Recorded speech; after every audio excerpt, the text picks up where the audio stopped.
Hey there, Tracy. I'm loving the podcast. I have a quick question for you. I recently got another dog because I thought my dog would like a companion, and I am thrilled because the dogs are getting along great.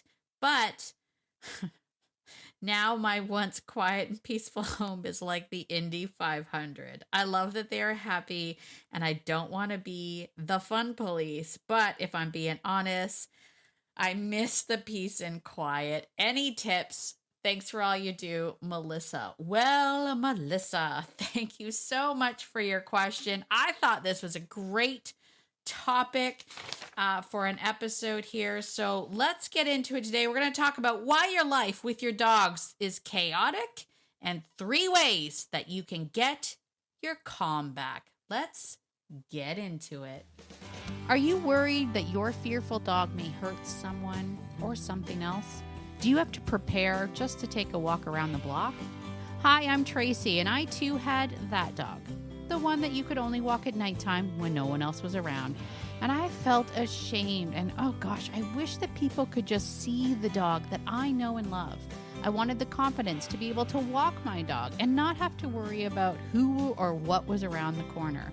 And I kept telling myself that if I just keep doing obedience drills and distracting with treats, that things would get better. Until I found the secret. Fear is not something that you can train out of a dog. In this podcast, you will find tips to help build your dog's confidence naturally, communication and understanding to foster that trust, and how to address those fear-based behaviors effectively so that you can enjoy a stress-free life with your dog. So if you're ready, stop chopping those chicken wieners, grab your notebook, and let's get to it. Hello. Welcome to Beyond Obedience. I am your host, Tracy. Hello, my fellow dog-loving friend. I'm so glad that you are here with me today. This is a really great topic. I wanted to do a shout out to my pen pal friend, Melissa, who sent me in this great question about having 2 dogs and missing the calm, peaceful household she used to have when she only had 1 dog. And I get that so much. If you and I have to say before we get started, I'm going to keep saying it. If you and I aren't pen pals, why aren't we pen pals? Let's be pen pals. It's really easy to do. All you have to do to be a pen pal with me so that you can perhaps ask me questions. We could just chat. You can just chat with me. I like to chat. All you have to do if you want to be a pen pal with me is to just go to beyondobedience.ca. It's a .ca.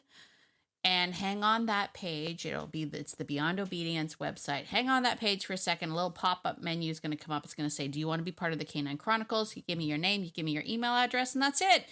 You'll get a weekly note from me, with the stuff that I'm doing. Sometimes there's some additional photos I might add, whatever. And then you can respond and reply and just give me a little hey, tell me what's going on in your life. I love it.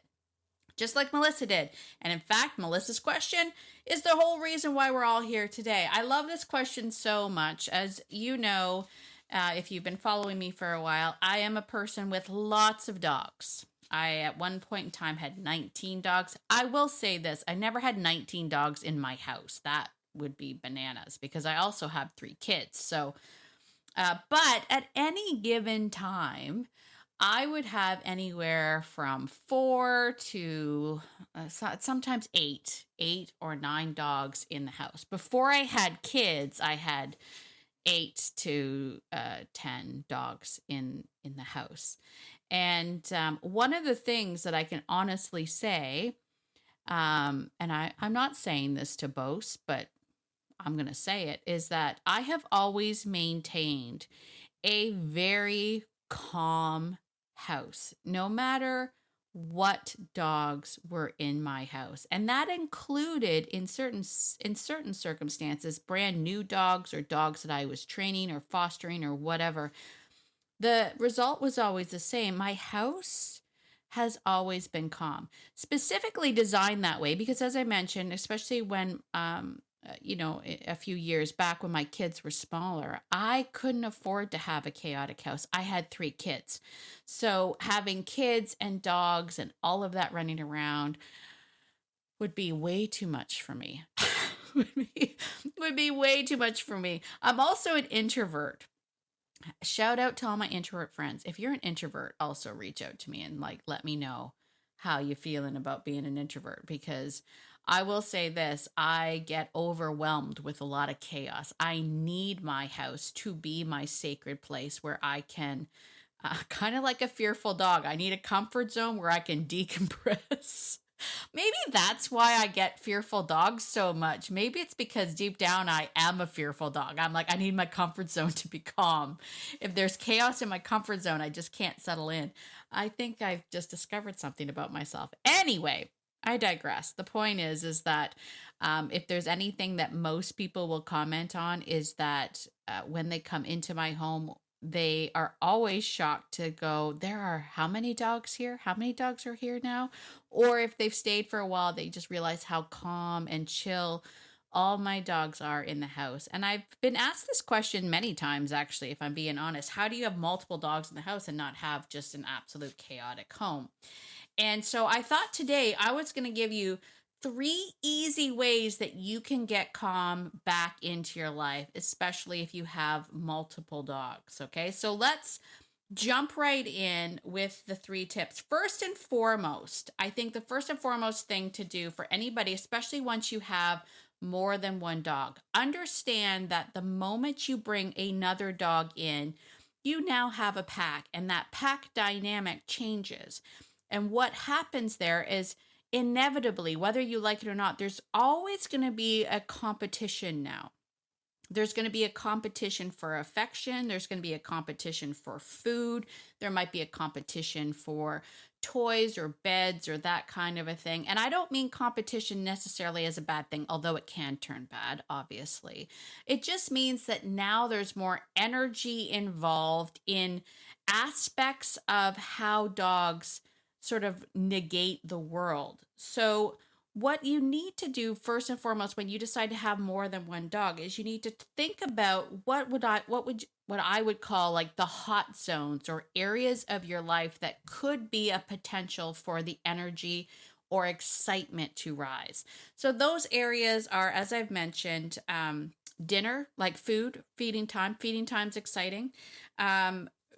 When people come home, so greeting rituals, that's an exciting time, right? Because you've returned. Playtime obviously is an exciting time. I want you to sort of think about those moments in your life where there is excitement. That's the first place to start, right? Anytime I'm helping people try to get calm back into their life, we have to start off with, when is it most noticeably chaotic in your life? Because you got to point those out. Okay, so figuring out and recognizing the areas or the times of day or the event sequence that happens when you have more chaos is the first step. And then you want to actually create a ritual that you agree with around that event. So let me give you an example of what I'm talking about here. So, as I mentioned, one of, I think, the main things that causes chaos in any dog home is around food. That makes sense, right? Food is going to excite the brain. It's going to excite the dog, especially if you have a very food motivated dog. And so dinner time or breakfast time is always an excited event. Now, for me personally, I allow my dogs to get excited around the event because honestly, food is a celebration. It's a celebration in my family, in my human family, and I don't see why it can't be a celebration in my dog's life as well. So I do allow a certain amount of excitement. They know when it's breakfast or they know when it's dinner time. They'll start to get antsy. They're dogs. They also, they also tell time and they know exactly when dinner is almost here because you can see them start to get antsy because the event's going to start. However, I am always making sure that my dogs are quote unquote still geared in to me during this event because for what do I have right now? I have to actually look around. What do I have in my house? Rue, Irie, Dakota, Nigel, and Nike. So 5 dogs. Okay. 4 of the dogs eat together Nike, our newest member, still eats in her crate by herself. We haven't integrated her to eat with the other dogs. So we have 4 dogs that literally eat together. The bowls get put down at the same time, right beside one another. They eat together. Of those 4 dogs, the one dog that gets very amped up and starts vocalizing and making a big show of it is our Australian Shepherd male, Irie. So when dinner time comes, I'm always making sure that Irie is actually checked in with me for a couple of reasons. We feed our dogs downstairs and in the backyard, but they go out the door that's out downstairs. And I don't like the dogs rushing down the stairs because I don't want them to get hurt. And Irie tends to amp them up. So Irie has to stay with me and he has to walk beside me while we go down the stairs. He can still be excited. It's dinner time. I'm not a meanie. You can still be excited, but he can't rush down the stairs and bark at the other dogs. He has to stay with me. Once we get down the stairs, I've already prepared the bowls and I will pick up all the bowls. I usually make Irie hang out with me as well. And that hanging out, I will say, is as simple as me going, don't go down there. That's it. And he stops and he waits, or I'll say wait or whatever. And then once we get outside, I allow the dogs to get in, quote unquote, their spot. It doesn't look pretty. Like, I might try to record it and put it out there somewhere. It doesn't look pretty. I'm not going to say that these guys all sit and they wait and I call their names over. I don't do that. It's dinner time. Nobody wants to do that. No offense to anybody that does do that. I will say that, but I don't do that. As I say, I allow a certain amount of excitement, but I'm making sure that the dogs are still checked in with me, that they're not getting so hyped up that they can no longer hear me. That's the big thing. So they all kind of find their spot. I put them down in an order that makes sense for my pack. And then I shut the door. I let them eat. They kind of do their business. And then we bring them all back in. Then they come upstairs. They go out the main door to the big backyard with Nike, blah, blah, blah. That's the whole routine. So that is actually our feeding ritual. And I have picked out of that group of dogs that I have currently, I've picked out, sounds like I'm going to say the problem child, but the problem child is the Australian Shepherd, Irie. And I will say this, one of the reasons why he is more problematic for me is because I did not raise Irie. Okay, we got Irie when he was 18 months. I don't know what his feeding ritual was like before, but he has always been off the charts banana beans whenever food comes. So getting him to basically have to focus in on me and walk quietly and slowly down the stairs with me is like containing him to the best of our ability. And I haven't asked much more than that. But that right there actually keeps everything like pretty cool, right? That creating that ritual, that's what I've decided to do for that ritual.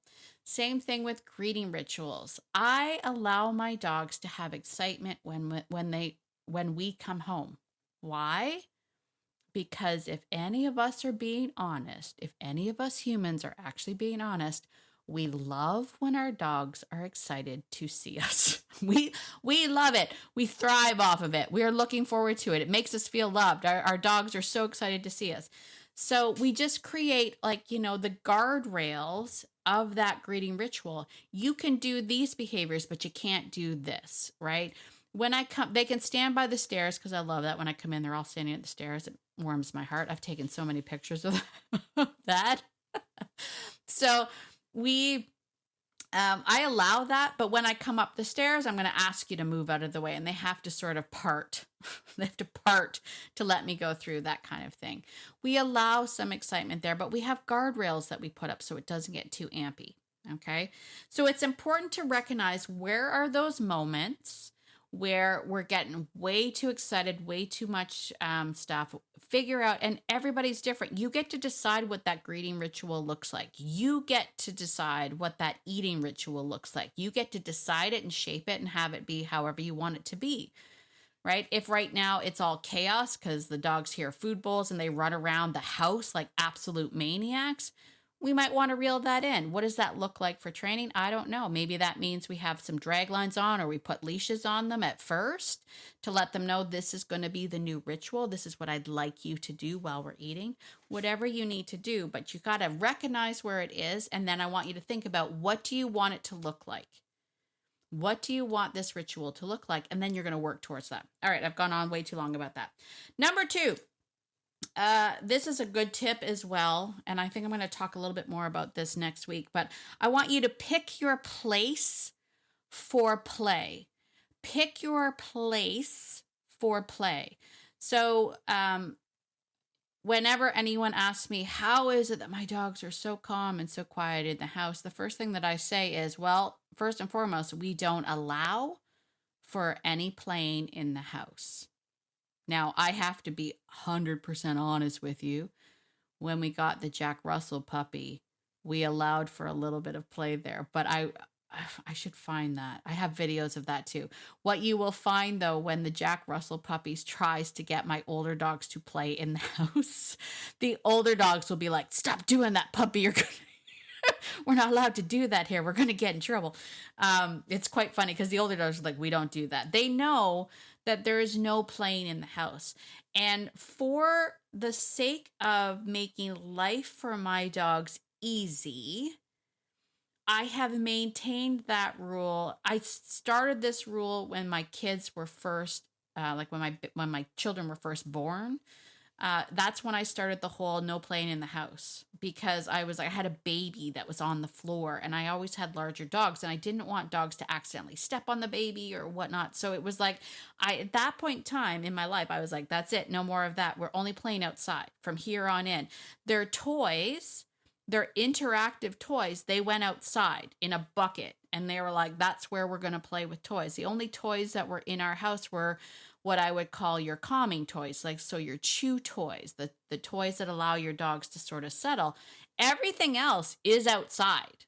And that is true to this day. If you go out to my deck, there is a box out there that has my clothes pegs in it for my clothesline, but also dog toys. Our frisbees, our chuckets, our balls, all of that stuff outside. Outside. We don't play inside. That's just the number one rule. So when I say pick your place for play, now I've had people reach out to me and say, I don't have a backyard, Tracy. Like, what am I supposed to do? Then fine. Pick a place, especially if you have a smaller dog, pick a place in your house that is designated for play, and that's it. The rest of your house, you're going to be calm. Right? And I know Melissa's probably saying that's impossible now. It's not impossible.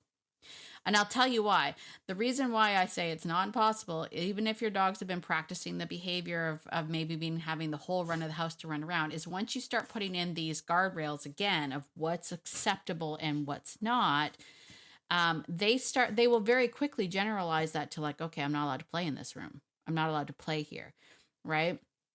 And, and I know for some of us, like, if you've gotten used to watching the dogs play, and you might have laughed at it a couple times that your dog runs down the hall and then jumps on your bed and spins around and runs back down the hallway, and you kind of chuckle at it. You have to stop chuckling at it. You'll have to be like, oh, we're not doing that now. And this isn't going to be a correction. Like, no, this is going to be, oh, we're not doing that now. We're going to play at this time, and we're going to play. Preferably, it's easier if it's outside. Very easy if it's outside. It's very easy to do this if you have a backyard. Very easy. Because as I say, you literally just once you cross that threshold and you come back in the house, we're not doing that anymore. It doesn't happen anymore. And because of that, my dogs know that when, they get really excited when they get to go outside. But here's the thing about them going outside. I go outside with them. Very rarely do I just sort of let my dogs out and be like, go have fun, see you later. I actually go outside with them. And the interactive toys, like the frisbees, the balls, and everything, come out with me. I will go out, and actually just this morning, I went out with the dogs. I took the balls out and the chuck-it stick. I also went over to my garden, started doing some gardening. Every once in a while, I threw a ball. Sometimes I ran around with Nike. It's an interactive experience, so they know that it's not just them, right? And then when we come back into the house, they come in, they usually have a drink. I will get my coffee or whatever. I'll sit down. And my dogs know that when I sit, you sit. When I'm calm, you're calm. And the way that that was established literally is because of doing the other things. When I'm calm, you're calm. But also when you're playing, I'm playing, right? Dogs are mirrors and they are monkey see, monkey do creatures. So it's very easy for them to go, oh, okay, we went out and we played and she played with us and it was a lot of fun. And now we're sitting down. So now we're going to sit down. Now we're going to lie down. Now we're going to be calm, right? It's very easy. So pick your place for play and stick to that, and pick your times, right? You can pick your times. If it's a section or a part of your home where they're going to be in it, at like all the time, they have access to it all the time, then you pick your times and you say to them, it's playtime. Let's grab some toys and let's play and let's engage, that kind of thing. But all other times we're resting. And I will say as a sidebar, dogs need a lot more rest than we most likely give them. If you look at how often your dog rests, it actually is quite a bit. So this feeling and this is going to lead into my last and final tip here for the 3 easy ways to get calm.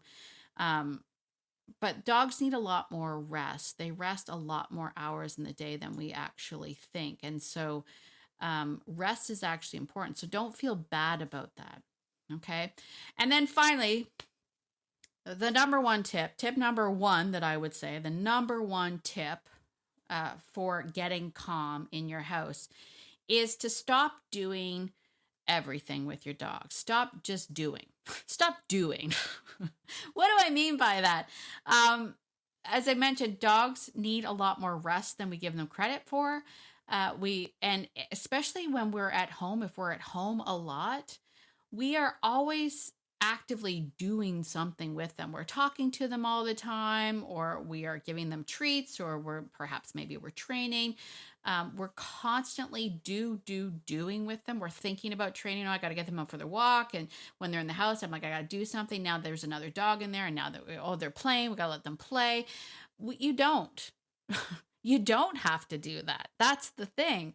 There is so much value in doing nothing with your dogs. The act of doing nothing is actually doing something. It is allowing the dog to decompress. It's allowing the dog to actually settle in and learn to have an off switch.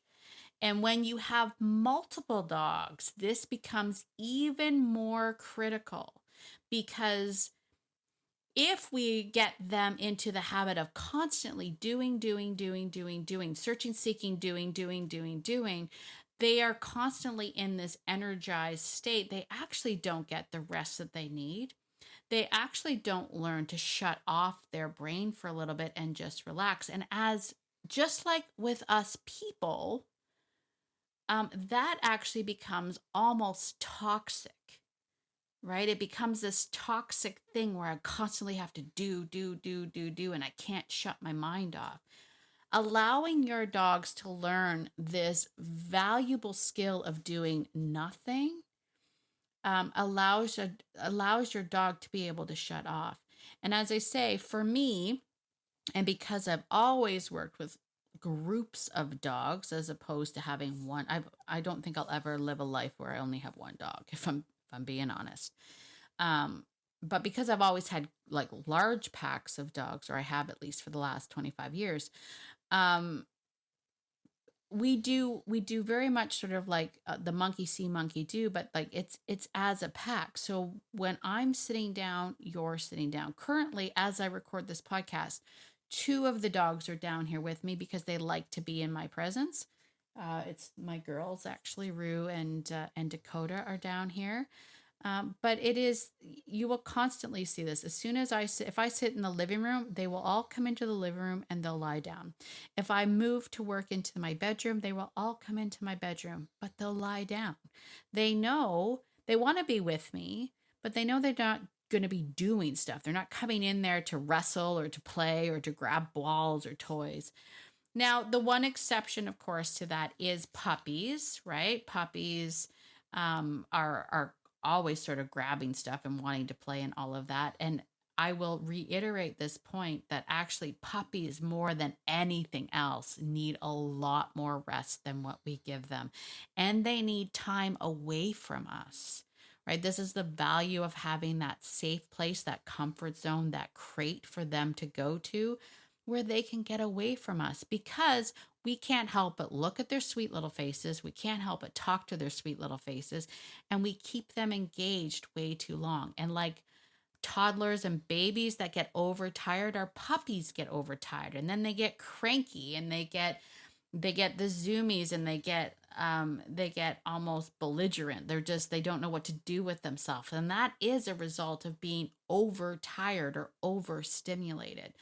So tip number 3 is to stop doing everything. Just stop, right? Learn the art of doing nothing with your dogs, teaching them the art of doing nothing. And if you have dogs that are now used to you constantly talking to them, doing and doing and doing and doing, you may have to, again, utilize the use of some tools to help you at first.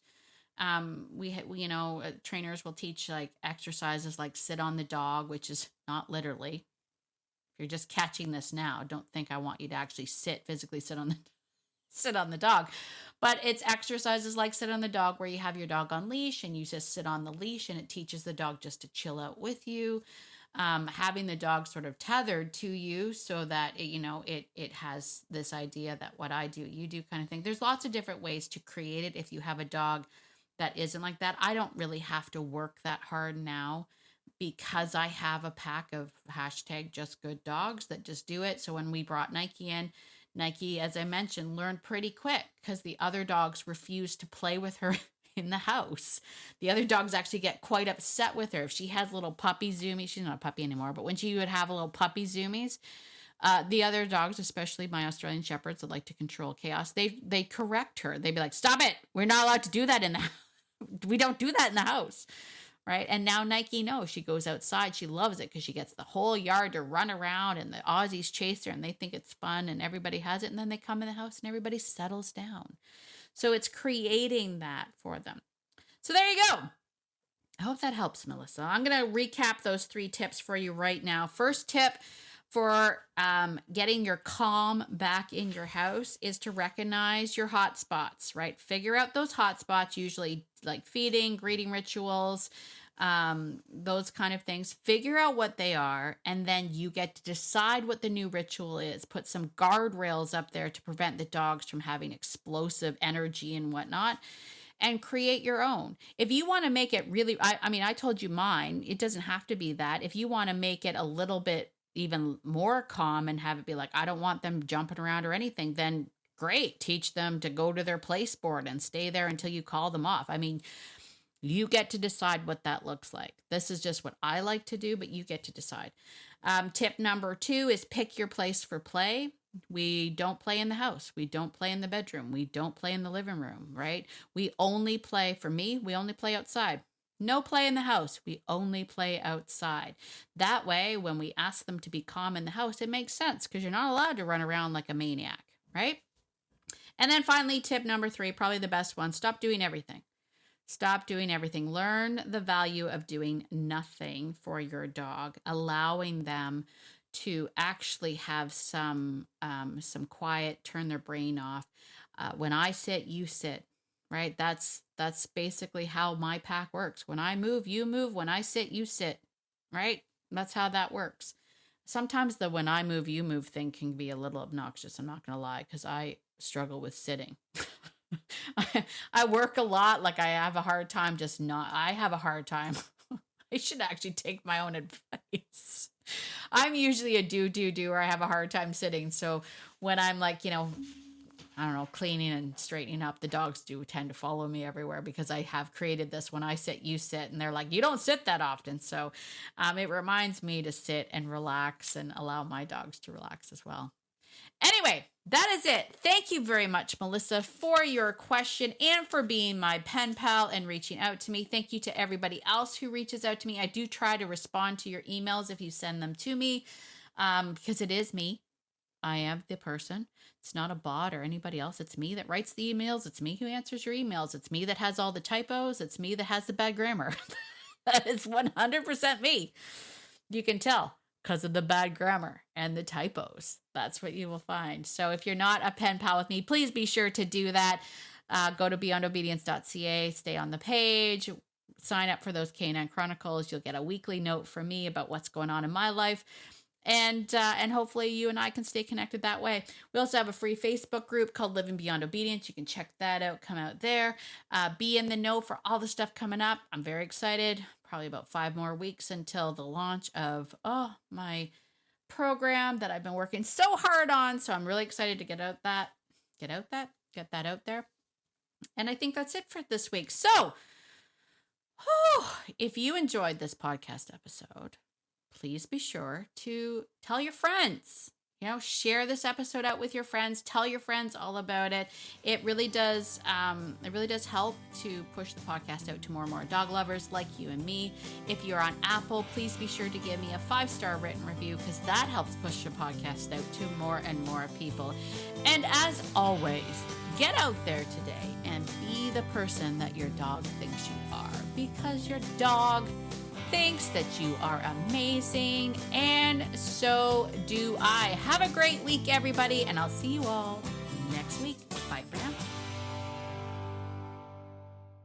Oh, and one more thing. As always, this podcast is meant for education and entertainment purposes only and is not meant to replace professional hands-on training. If you and your dog are struggling or feel that your dog is unsafe to you, other dogs, or other people, please be sure to reach out to a professional in your area. All right, I think that's it. Have a great week. Bye.